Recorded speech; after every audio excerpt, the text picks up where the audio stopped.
இருந்து வரும் எமன் கற்பனை செய்ய முடியாத அளவு வலிமை கொண்ட ஆச்சரியமான பறவையை பற்றி பார்க்கலாமா வாங்க. கார்பி கழுகு என அழைக்கப்படும் ஒரு பிரம்மாண்டமான பறவை தான் உலகிலேயே மிகவும் வலிமை வாய்ந்த அதிக எடை கொண்ட வேட்டை பறவைகளை இதுவும் ஒரு முக்கிய இடத்தை பிடித்திருக்கிறது. சாதாரண கழுகுகள் சிறிய எலியையோ அல்லது மீன்களையோ வேட்டையாடுவதை தான் நாம் வழக்கமாக பார்த்திருப்போம். ஆனால் இந்த கழுகோ மரத்தில் வாழும் பெரிய விலங்குகளையே அனாயாசமாக தூக்கி செல்லும் அதீத ஆற்றல் கொண்டதுன்னு சொல்லப்படுகிறது. இயற்கையின் இந்த ஆச்சரியமான படைப்பை பற்றி தான் இந்த பதிவில் நம்ம பார்ப்போம். இந்த கழுகின் கால்களில் அமைந்துள்ள நகங்களின் அளவை கேட்டாலே பலருக்கு மிகப்பெரிய ஆச்சரியம் ஏற்படும். சுமார் 9 சென்டிமீட்டர் நீளம் கொண்ட இதன் கூர்மையான நகங்கள் பார்த்தீங்கன்னா ஒரு பெரிய கரடியின் நகங்களை விட மிகவும் பெரியவை என்பது அறிவியல் பூர்வமான உண்மை. இந்த ஈட்டிய போன்ற வலிமையான நகங்களை வைத்து கொண்டோ இவை இரையை மிகவும் இறுக்கமாக கவ்வி பிடித்து கொள்ளும். அது மட்டும் இல்லாமல் தப்பி செல்ல எந்த ஒரு சிறிய வாய்ப்பும் அந்த விலங்குகளுக்கு கிடைக்கவே கிடைக்காது.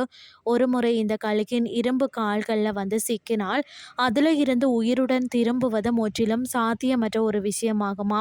குரங்குகளை வேட்டையாடும் விதத்தை பார்த்தீங்கன்னா இதன் வேட்டையாடும் உத்தியானது பார்க்கறதுக்கே மிகவும் பயங்கரமாக இருக்குமா. அடர்ந்த காடுகளில் உள்ள உயர்ந்த மரங்களில் பாதுகாப்பாக வாழும் குரங்குகள் மற்றது மிக மெதுவாக நகரக்கூடிய அதாவது ஸ்லாத் போன்ற விலங்குகளை இது தனது விருப்பமான உணவாக தேர்ந்தெடுக்கிறது. வானத்தில் இருந்து மின்னல் வேகத்தில் சத்தமே இல்லாமல் கீழே இறங்கி வரக்கூடிய இந்த கார்பி கழுகு மரக்கிளைகளில் அமர்ந்திருக்கும் குரங்குகளை தனது பெரிய நகங்களால் அப்படியே கொத்தி கவ்வி பிடித்து வானத்திற்கு தூக்கி செல்லும். பிறகு அந்த பரிதாபமான விலங்குகளை அதிக உயரத்தில் இருந்த தரையை நோக்கி கீழே வீசி எறிந்து அவற்றின் உயிரை பறித்துவிடும்.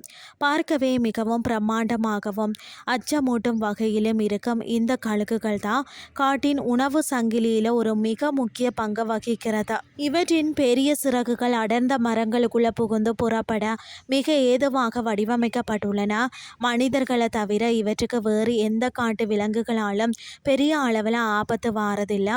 இயற்கையின் படைப்பில் வலிமையானது மட்டுமே இறுதி வரை உயிர் வாழும் என்ற பரிமாண விதிக்கு இந்த கழுகுகள் ஒரு மிக சிறந்த உதாரணமாகும். காடுகளில் வாழும் ஒவ்வொரு உயிரினமும் தங்களை நிலைநிறுத்தி கொள்ள ஒவ்வொரு தனித்துவமான வழியை கையாளுகிறதா. அந்த வகையில் தான் வனத்தின் முடிசூடா மன்னனாக வலம் வரும் இந்த பிரம்மாண்டமான கழுகின் வேட்டையாடும் திறனும் நம்மை பிரமிக்க வைக்கிறதுன்னே சொல்லலாம். இன்றைய கிறிஸ்டி உங்களுக்கு பிரயோசனமாக அமைஞ்சிருக்கும்னு சொல்லி நானும் நம்புகிறேன். இதே மாதிரி மற்றொரு கிறிஸ்டின் வேலையாக உங்களை சந்திக்கிறேன். நன்றி.